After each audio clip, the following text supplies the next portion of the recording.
Bendiciones hermanos, los saludo con la paz del Señor.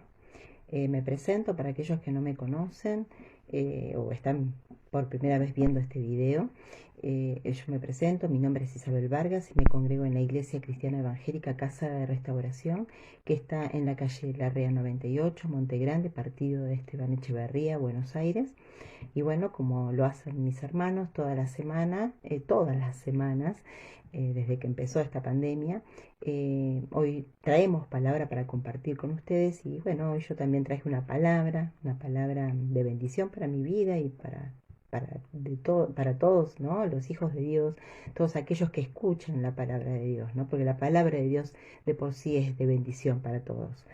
Esta palabra que voy a compartir se encuentra en 2 de Corintios, en el Nuevo Testamento, capítulo 12. Está bajo el título de El aguijón en la carne. Y voy a leer unos versículos, del versículo 7 al 10 inclusive, y la voy a leer en el nombre de Dios el Padre, el Hijo y el buen y Santo Espíritu. Y dice así: y para que la grandeza de las revelaciones no me exaltase desmedidamente, me fue dado un aguijón en mi carne, un mensajero de Satanás que me abofetee, para que no me enaltezca sobremanera, respecto a lo cual 3 veces he rogado al Señor que lo quite de mí. Y me ha dicho: bástate mi gracia, porque mi poder se perfecciona en la debilidad. Por tanto, de buena gana me gloriaré más bien en mis debilidades, para que repose sobre mí el poder de Cristo.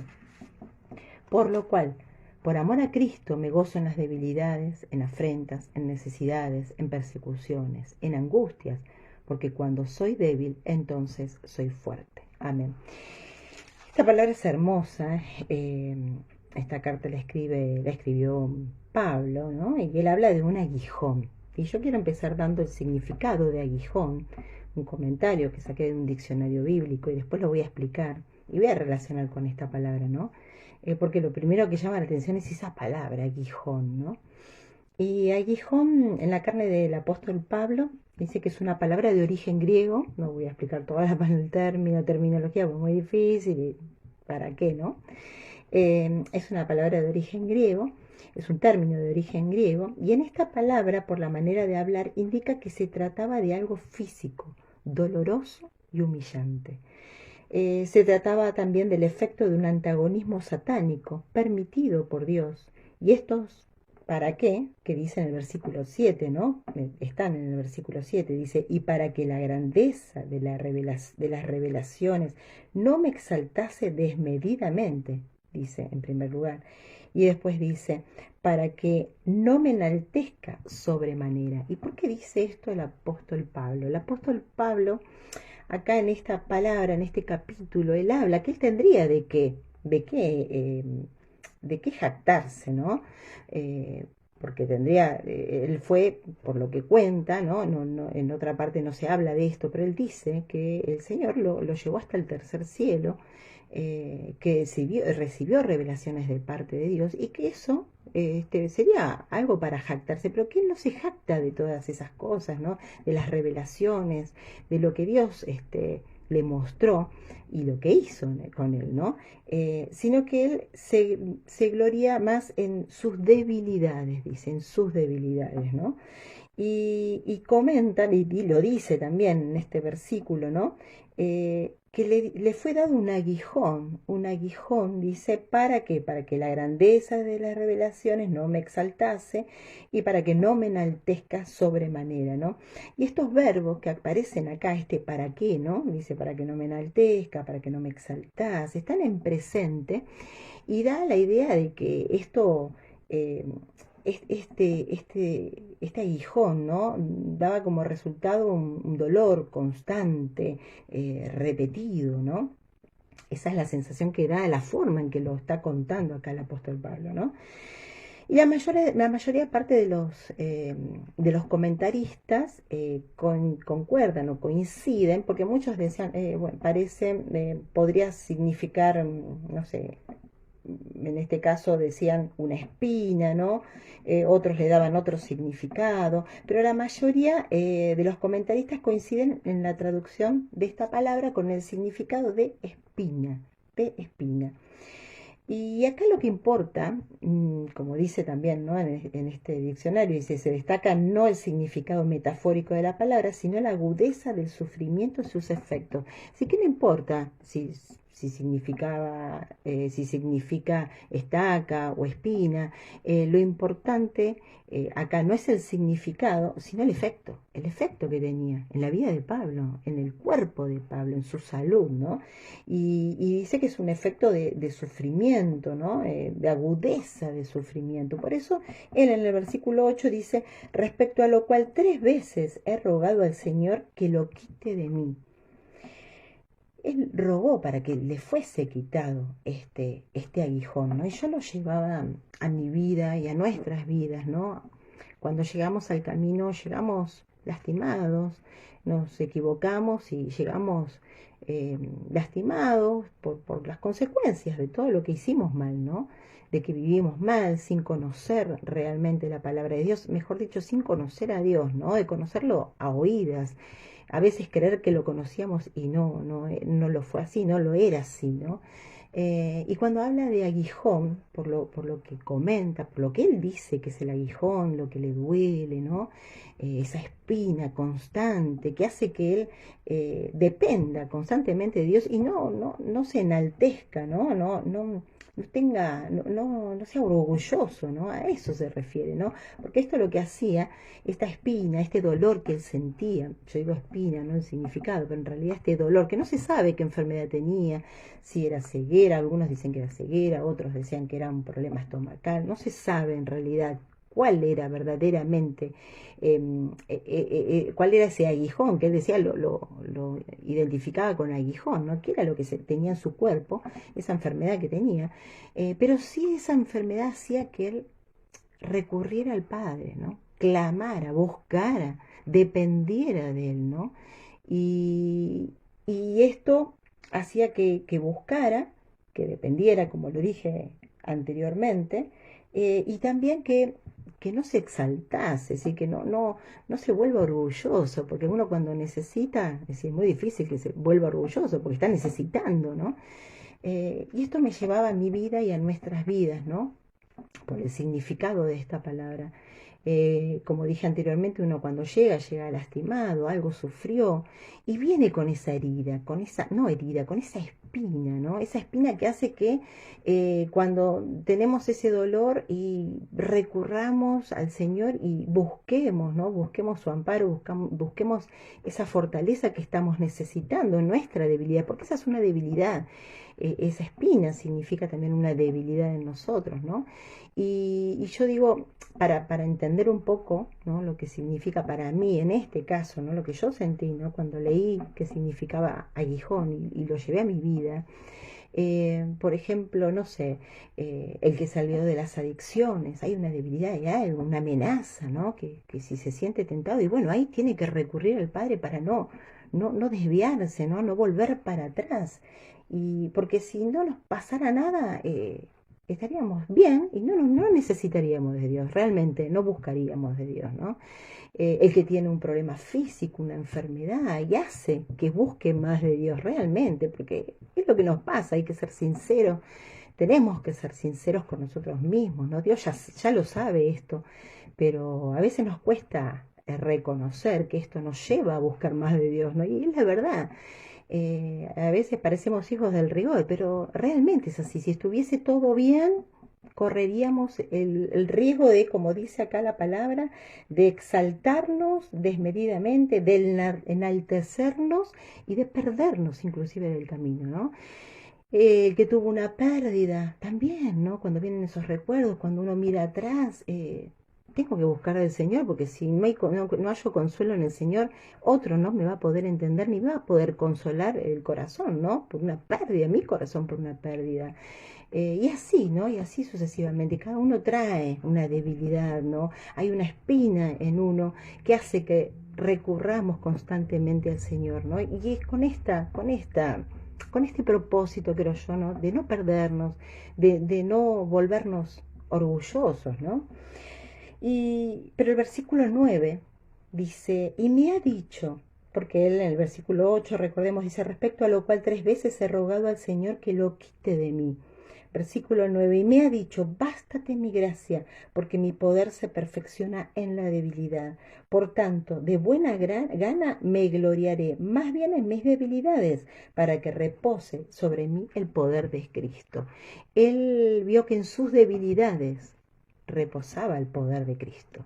A través de él, en su debilidad, se manifestaba el poder de Cristo, y sabemos de milagros, de, de todo lo que ha hecho Pablo en su vida. Si bien pasó por muchas cosas, ¿no? También el Señor se manifestó a través de él. ¿Pero por qué? Porque era débil. Y él ya dependía del Señor, y el Señor se manifestaba, el poder del Señor se manifestaba en él, ¿no? Y cuando vamos al versículo 10, dice, por lo cual, por amor a Cristo, me gozo en las debilidades, en afrentas, en necesidades, en persecuciones, en angustias, porque cuando soy débil, entonces soy fuerte. Y esta palabra, bueno, él pasó por muchas situaciones, pasó por injusticias, maltratos, persecuciones, eh, angustias. Mismo acá, en esta carta, él era, como quien dice, cuestionado, ¿no? Su ministerio de apóstol, ¿no? Todas esas cosas que él sufrió y que padeció. Y si uno lo lleva a nuestra vida, nosotros también pasamos por situaciones, ni punto de comparación por las que pasó Pablo, pero pasamos por esas situaciones inclusive de injusticia, porque acá él dice que ya estamos hablando de Corintios, ¿no? El pueblo de Corintios, al cual ya se le había predicado la palabra, una iglesia. Sin embargo, ellos también, algunos, cuando Pablo predicaba, ¿no? Que el sacrificio de Cristo, ¿no? El sacrificio de Cristo es lo que dio poder a su iglesia, lo que la hizo triunfar, ¿no? Lo que le dio una victoria a su iglesia, ¿no? Pero fue la crucifixión de Cristo, el hecho de que Él se sacrificara, ¿no? Esto por los corintios era visto como una debilidad, porque decían, ¿pero qué hizo? No entiendo, lo crucificaron, se murió. Sí, para ellos era una debilidad, y a veces buscaban más, muchos contendían con Pablo y buscaban más esto, ¿no? La fuerza humana, ¿no? Buscaban como podríamos decir, justificarlo desde otra mirada, ¿no? Justificarlo desde el lado humano, ¿no? Desde la victoria, pero desde lo personal, desde lo que uno con sus fuerzas puede hacer, con sus logros. Y veían la crucifixión de Cristo como una debilidad, ¿no?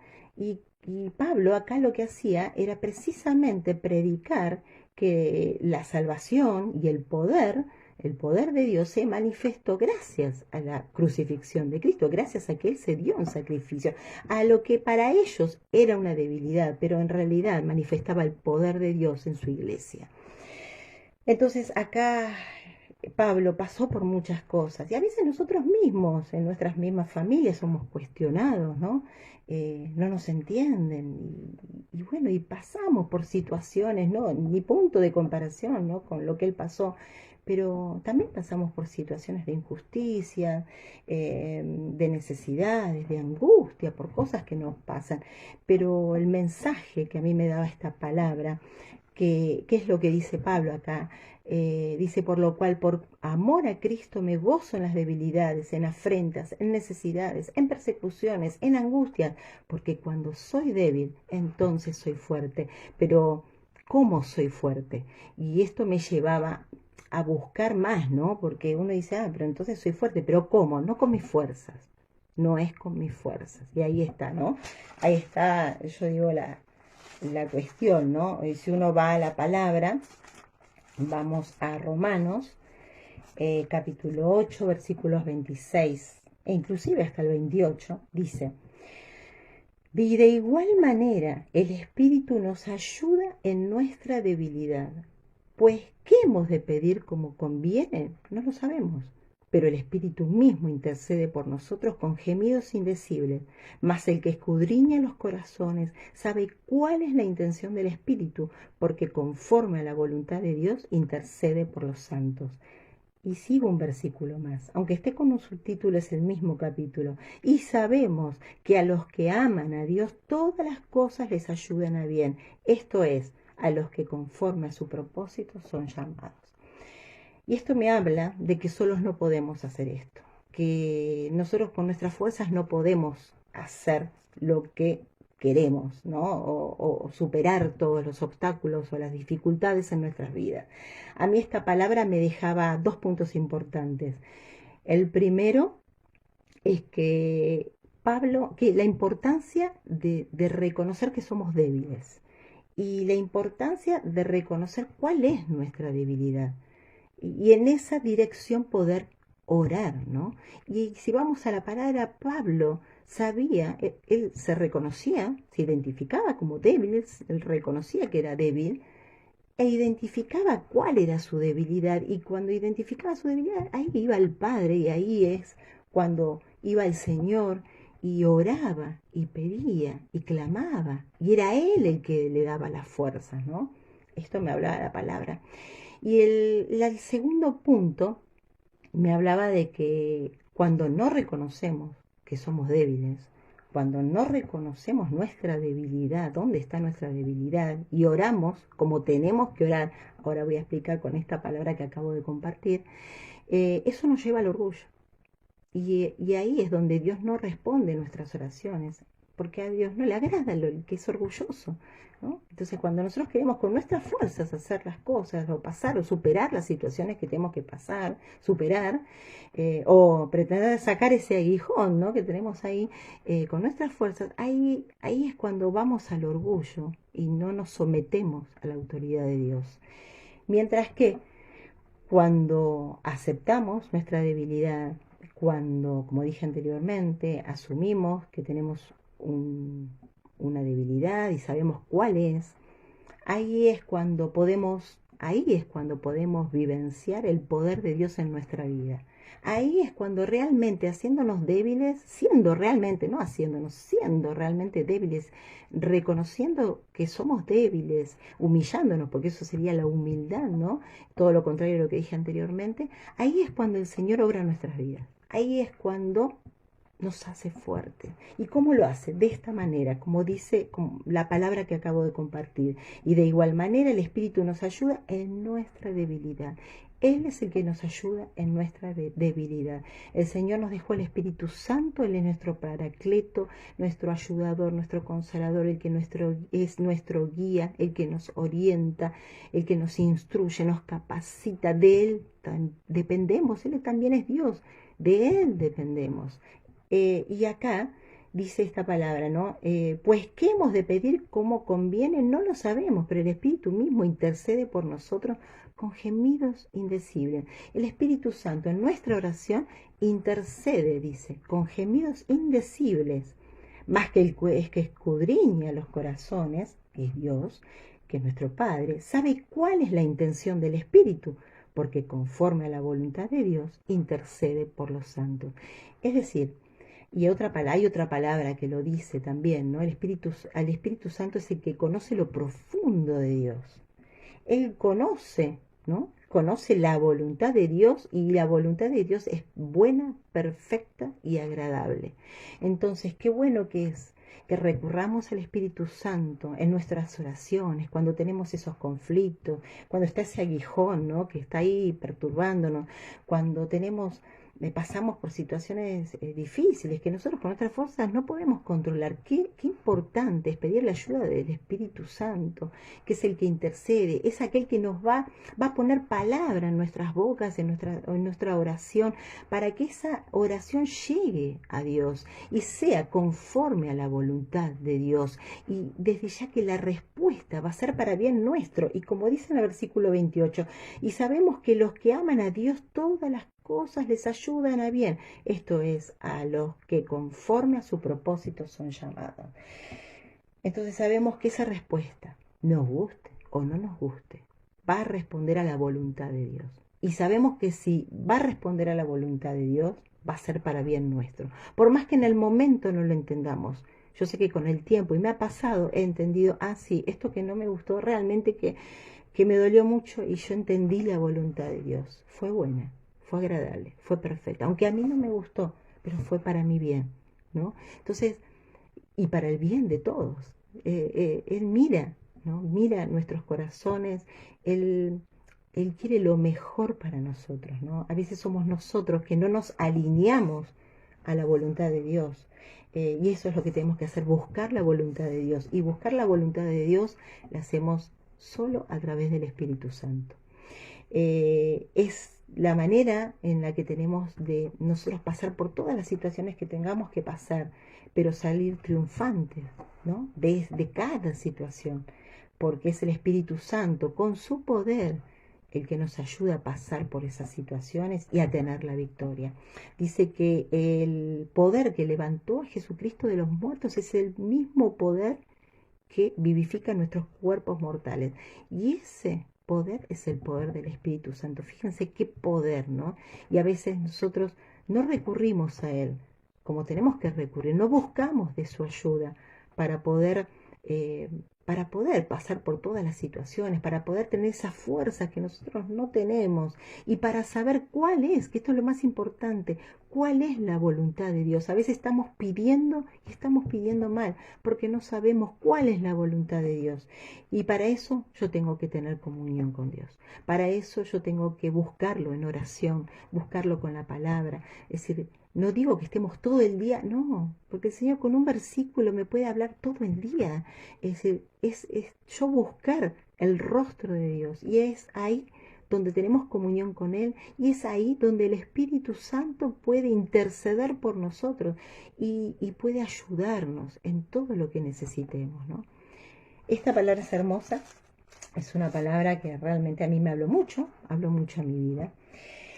Y bueno, es la palabra que quería compartir con ustedes y yo siempre recomiendo seguir meditándola, siempre seguir reflexionando porque el Señor siempre nos sigue hablando. Y si hay alguien ahí detrás que no conoce a este buen Dios de quien yo hoy estoy hablando, lo invito a conocerlo, recibiendo a Jesucristo en su corazón. Yo siempre digo que es una oración breve, sencilla, pero es poderosa si la hago con fe, porque en realidad en el Evangelio dice que la justicia de Dios se revela por fe y para fe. No hay otra forma, yo tengo que creer. Lo que declaro tengo que creerlo. Entonces lo invito a repetir esta oración, breve, sencilla, ¿sí? Amado Señor Jesús, te doy gracias por escuchar hoy tu palabra. Hoy me decido y te recibo en mi corazón como mi único y verdadero Salvador. Te pido que perdones todos mis pecados, que cortes toda maldición generacional, que anotes mi nombre en el libro de la vida y que a partir de hoy me alcancen todas tus bendiciones. Amén. Bueno, esta es la palabra y desde ya, como dije anteriormente, que bueno sería que sigamos reflexionando acerca de lo que el Señor quiere para nuestras vidas y cómo buscarlo, ¿no? Y cómo saber qué es lo que quiere y sabiendo que lo que quiere siempre es lo mejor para nosotros, ¿no? Desde ya que para nosotros. Así que bueno, Dios los bendiga y que tengan una excelente semana. Hasta pronto.